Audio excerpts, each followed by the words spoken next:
Hi అండి. అందరికీ నమస్కారం.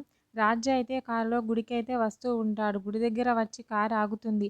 ఆగగానే రాజుని చూసిన కావ్య అయితే "అదిగో అత్తయ్య గారు మీ అబ్బాయి వస్తున్నారు" అని చెప్తూ ఉంటుంది. వెంటనే అపర్ణాదేవి అయితే ఆతృతతో తన కొడుకుని చూడాలని చాలా ఆనందంలో చూస్తూ ఉంటుంది గుడి దగ్గరికి వచ్చిన కారుదైతే.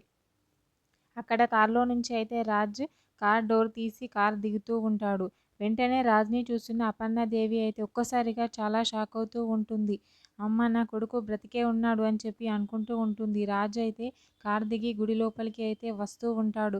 రాజ్‌ని చూసిన కావ్య కూడా ఒక్కసారిగా చాలా ఆనందపడుతూ ఉంటుంది వాళ్ళ అత్తయ్య గారికి చూయించినందుకు. అపర్ణాదేవి అయితే రాజ్‌కి ఎదురుగా అలా వెళ్తూ ఉంటుంది. రాజ్ కూడా గుడి లోపలికి వస్తూ ఉంటాడు. అక్కడ చూస్తూ ఉంటాడు రాజ్ అయితే. కావ్య అయితే గోడచాటున ఉండి వాళ్ళిద్దరిని అయితే గమనిస్తూ ఉంటుంది. రాజ్‌ని మరియు వాళ్ళ అత్తయ్యని. రాజ్ వెళ్ళగా ఒక్కసారిగా వెనుకకు మళ్ళీ చూస్తాడు. చూసి అపర్ణాదేవిని అమ్మా! అని పిలుస్తూ ఉంటాడు. హా! అని ఒక్కసారిగా అపర్ణాదేవి చాలా షాక్ అవుతూ ఉంటుంది. నన్ను అమ్మా అని పిలిచాడు అని ఒక్కసారిగా వెనుకకు మళ్ళీ రాజ్‌ని అయితే చూస్తూ ఉంటుంది. గోడచాటున ఉన్న కావ్య అయితే ఏంటి అత్తయ్య గాని ఈయన గుర్తుపట్టాడా ఏంటి అని చాలా సంతోషపడుతూ ఉంటుంది.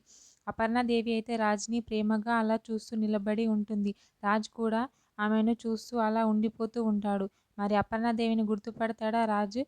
మరి ఏంటి అనేది నెక్స్ట్ ఎపిసోడ్‌లో చూద్దాం. ఓకే. థ్యాంక్ యూ అండి. నా ఛానల్‌ని సబ్స్క్రైబ్ అండ్ లైక్ చేయండి.